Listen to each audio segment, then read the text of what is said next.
Hello. I'm going to read Just Another Ordinary Day by Clement.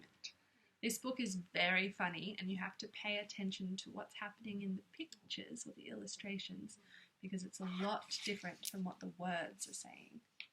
Just another ordinary day. It was the beginning of just another day. As the first rays of sunlight slid under the door, Amanda awoke to the sound of her alarm, which rang at 6:30 a.m. every school day. It's a very strange alarm. She took her time getting dressed because there were so many clips and buttons.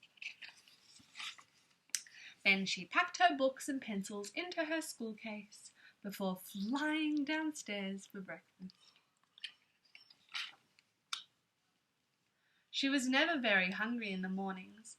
All she could eat was one boiled egg and 2 fingers of toast.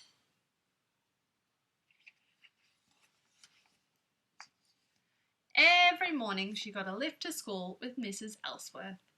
Mrs. Ellsworth was the oldest person in the street and told amazing stories about life in the old days. She also drove the oldest car in the world, so they were never on time. Is this what your neighbours look like? Not what my neighbours look like.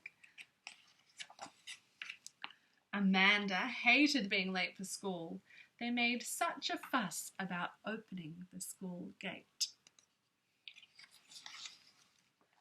She liked science with Mr. Wilson.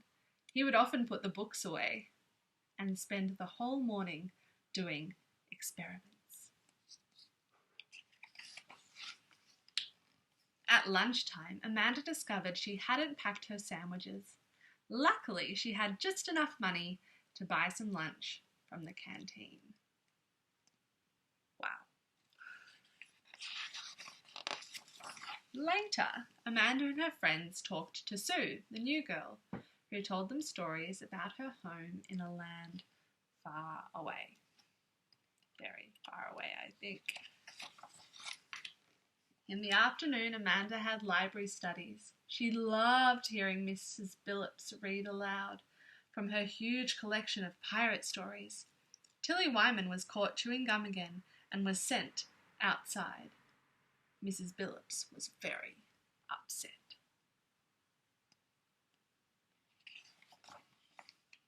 When school was over, Amanda's mum picked her up in their off-road vehicle for the tough ride back home.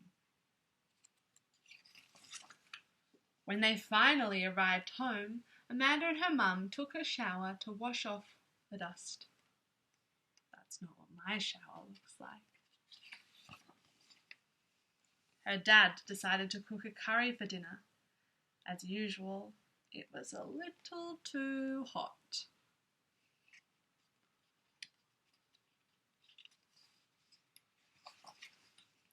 After dinner, Amanda curled up with a book and her cat, Fluffy, in front of the fire. Fluffy purred loudly on her lap. He loved a cuddle.